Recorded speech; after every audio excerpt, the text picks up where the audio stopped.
Lillian the Waters, in the voice of revelation or atomic light. Our perfect body and world, December 1, 1949. A marvelously enlightening and authoritative statement of the Upanishadic lore reads as follows, quotes, "The eye with which we are seeing God must be the same eye with which God is seeing us." Reader, have you ever considered how God is seeing us? You may have given much thought to the way you are seeing God, but have you paused to contemplate how God is seeing you? Study the quotation carefully, and you will discern it to mean that we are seeing things truly only when we are seeing through the eye of God, and that not until we see ourselves as God is seeing us are we seeing and knowing ourselves aright. Surely nothing could be truer than this. Are you willing to discover now for yourself how God is seeing you, that you will know for a certainty how you also should see yourself? To do so, you need only answer a few questions set before you. Face these questions one by one and let the answers come straight from the heart. Here are the questions. Is Spirit, God, seeing us as human, mortal, or material life and being? Does God mind see us as another mind? Does the divine I see us living in a temporal material world in need of demonstration, healing, translation, or reinstatement? The pure in heart know and will declare that the One can see the One alone. That for us to see and understand as God sees and understands, we must see by divine mind. And that this is the perfect way. To see as God sees may come as a new and startling idea, yet in no other way can we know the truth of ourselves, body and world. Does the spiritual eye see or tell of a world of illusion, a fallen state of being, war, doom, destruction, death? The answer is no. The teaching or belief, therefore, which would identify us as mortals with human minds living here and now in a human state of existence, is not the sight of that eye. The only reason that one believes we are mortals and that we must improve our material beliefs and emerge from matter into spirit is that he or she has not yet seen by the eye of God that one being, one mind, one universe exists alone, that this one was never separated, that no other beings or lives were formed, made, or created, and that no adversary, enemy, devil, or power can be. Seeing as the divine I, we know I am the eternal, the true God. That is my name. I yield my glory to none other.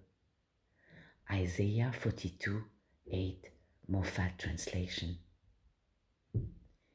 Teachings and beliefs, therefore, predicated upon the doctrine of a mortal human state of being existing here and now, will become useless and will pass away. But of the absolute knowledge that one alone exists, the pure, perfect, unchangeable reality, which has not becoming and no second, there shall be no end. Quoting again from the Upanishads, quotes, "The whole world is spirit.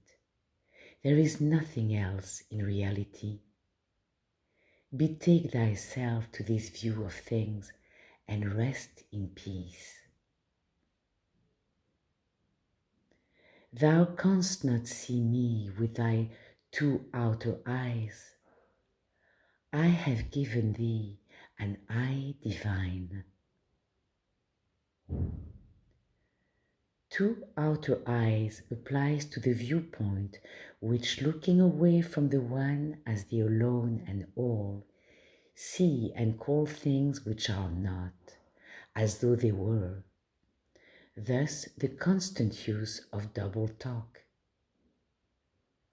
The truth is self-evident that, quotes, "If thine eye be single, perceive the one alone, thy whole body and world shall be full of light." Matthew 6:22. The universe of spiritual realization is indeed our perfect world. We are not old, we are not young, we are not middle-aged. We are pure spirit, without birth, beginning, or end. Since the spiritual world is our own pure consciousness, we must therefore see the perfect world from within. I know I am. I am all time, eternity. I am all place, omnipresence. I am purity. I am perfection. I am neither a spiritual man, a human man, a perfect or an imperfect man. I am not image, idea, or reflection. I am not within being, nor is being within me, as one within another. I, the Infinite One, am the whole of each and all. I am I, eternally.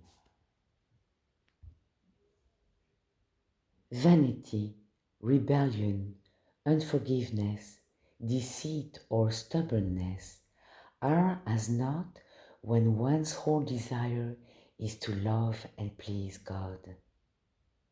He will be rewarded by the sweet whisperings of spirit and the soft shining of light upon his way. He will pass from vision to vision and from light to light more effulgent. The cross should not be interpreted to mean suffering, for spirit is harmony, and there can be no suffering. The cross symbolizes the pivotal prerequisite, the losing of one's belief that he is human or material to find his life as spirit. Luke 17:33. Resurrection is our abolition of the belief and teaching that we are mankind, mortals or humanity, and our acceptance of the revelation that the one perfect self has always been the one perfect self, unconditional and eternal. The Holy Ghost and its baptism is the spirit of divine inspiration, continually revealing spiritual things to us spiritually, giving us understanding and great joy. To receive this greatest of all gifts, illumination or revelation, one must first be ready and willing to abolish the teaching of duality and accept the one I, mind and being, as the alone. He must accept and identify the one as the whole of him, and cease believing in himself as a mortal being with a human mind. Since the divine mind is the one and only mind, then not until he accepts this mind to be his mind can he receive light and illumination. How small the price exacted that the mind of heavenly light be revealed unto us. We know now that there is no devil, error, or mortal mind in the infinitude of God's universe, no hell, no deceiver or adversary. Our divine love and devotion to God will not permit us to accept doctrines and teachings which would associate us with duality, thus turning us away from God, the One. Whatever conflict there is, it is not between God and the devil or between truth and error. It is in ourselves if we accept duality instead of oneness.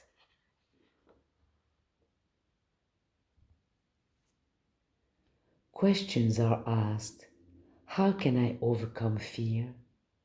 How can I realize truth?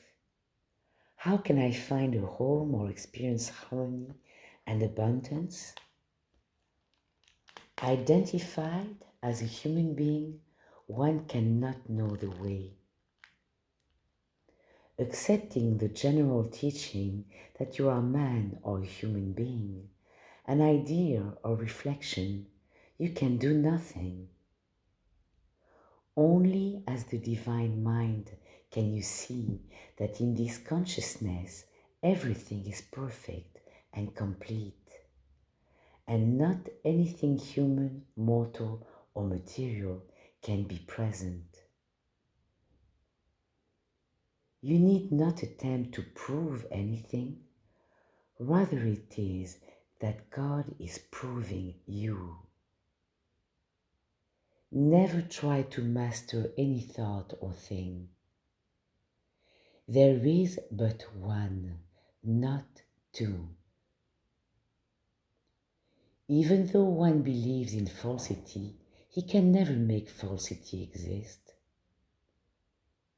Truth is the one existence. Truth never stops existing.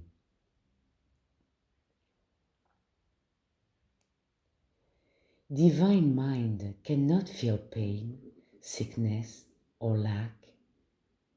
There is no other mind to be conscious of anything.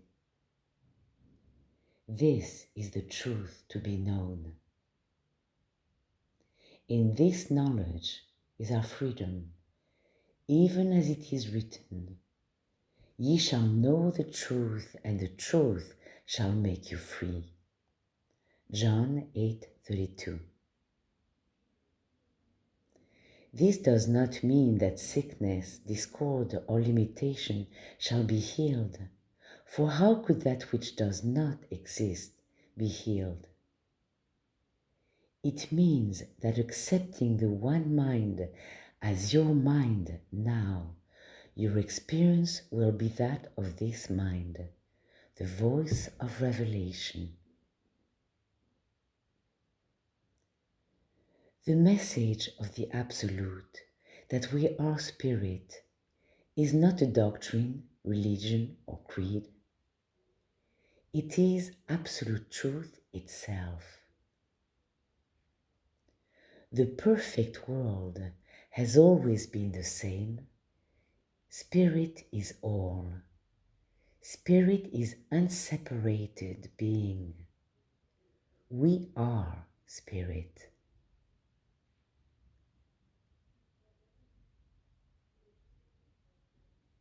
Amazing and stupendous facts have been commonly known to many through their own experience in cosmic light. Among these facts are the following: knowledge of our exemption from sin, our exemption from time, place, corporeality, and dimension. In its inimitable way, revelation breaks away from the general teaching of a separation from God and a creation of humanity.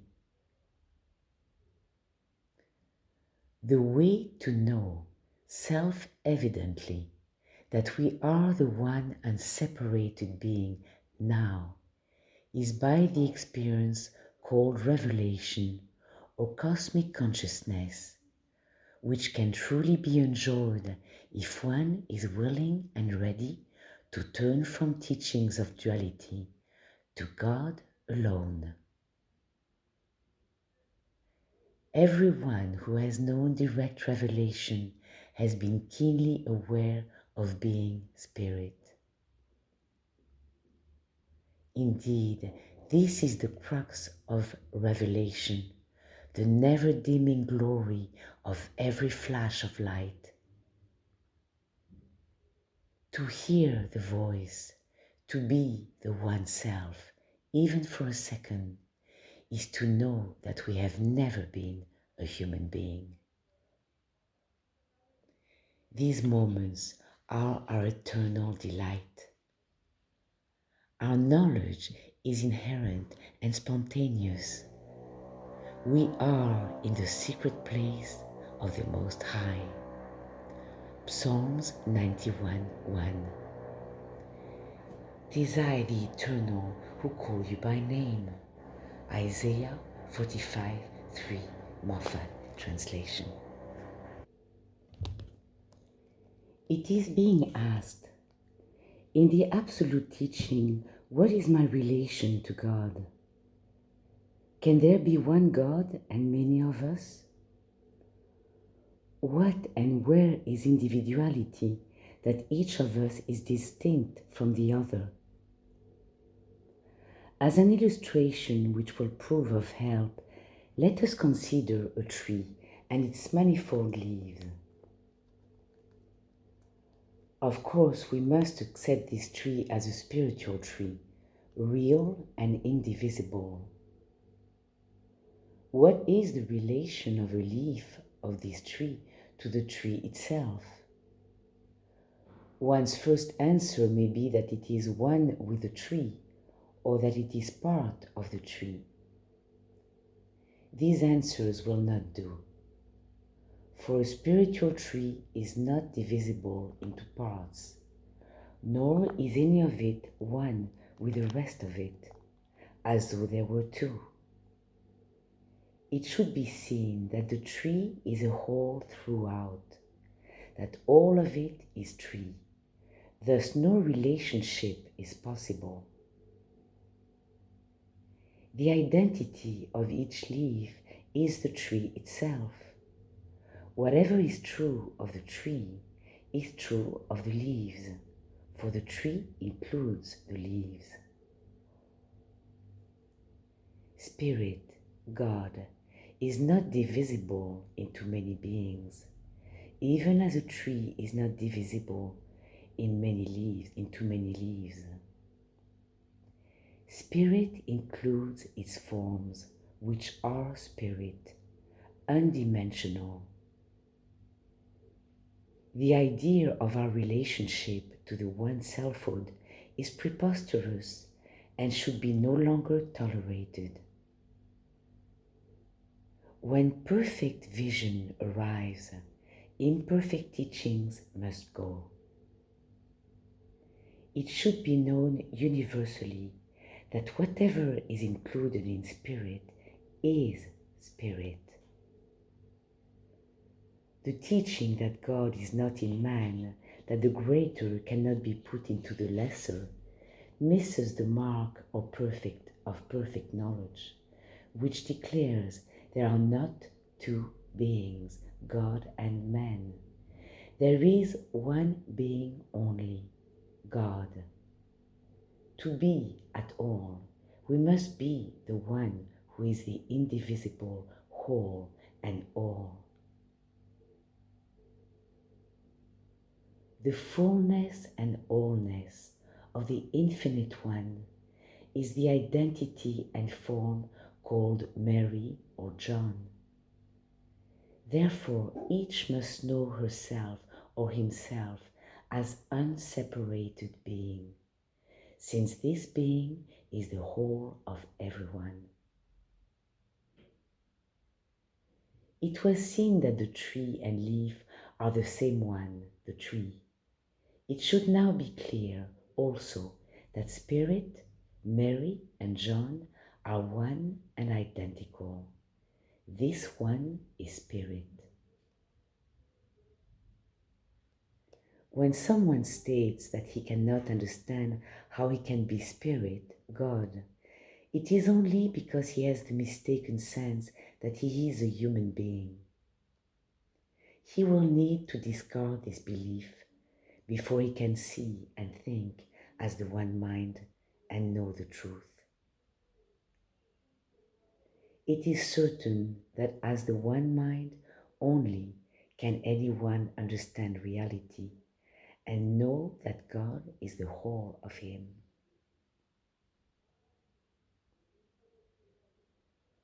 Were it true that we are a man, mortal, or human being who must be changed, healed of sin and sickness, and overcome evil, we should need to continue with this practice forever, since that which is true is eternal. Whatever exists is everlasting existence, eternally manifest, eternally perfect, eternally present.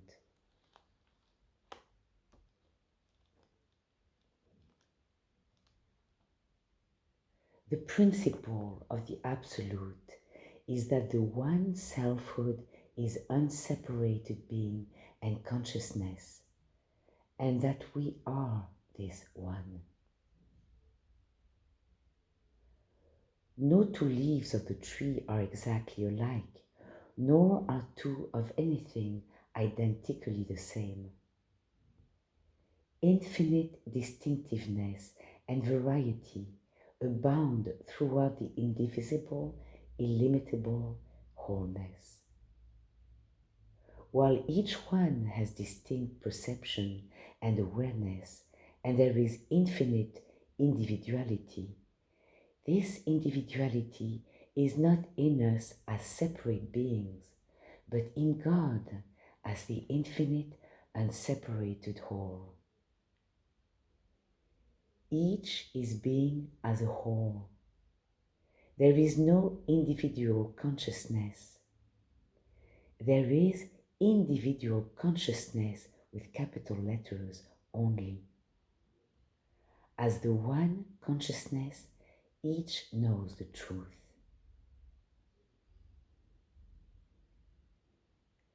If pain or sickness seems present, you can surely help yourself and take care of everything by seeing what is real and true. You can do this through self-inquiry and self-perception. Ask and answer your own questions. For instance, what body is it that is sick or in pain? Is it the spiritual body? Is it a mortal body? Knowing the truth in yourself that the spiritual body only exists and that there is no mortal body, you will feel satisfied that the trouble has not to do with body, and that a body which could feel pain does not exist. Then question yourself further. What mind is feeling pain or discord? Is it divine mind?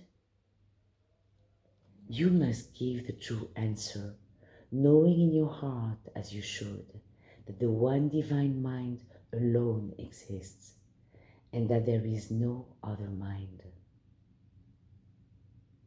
You will now see clearly that no consciousness exists to be conscious of pain or discord, that the one infinite is present now, and that there is no other power or presence. Inevitably, you will feel the confidence, peace, and freedom of spirit. You will not only know the truth, you will be the truth. Things which have formerly been difficult to comprehend through the eye of spirit will be seen as clear as crystal. This vision abolishes the teaching of a past history or a future eternity, cause and effect, materiality and mortality. Atomic light, exploding myth and dogma, reveals the everlasting truth that now are we spirit, perfect body and world. This message is indeed the voice of revelation.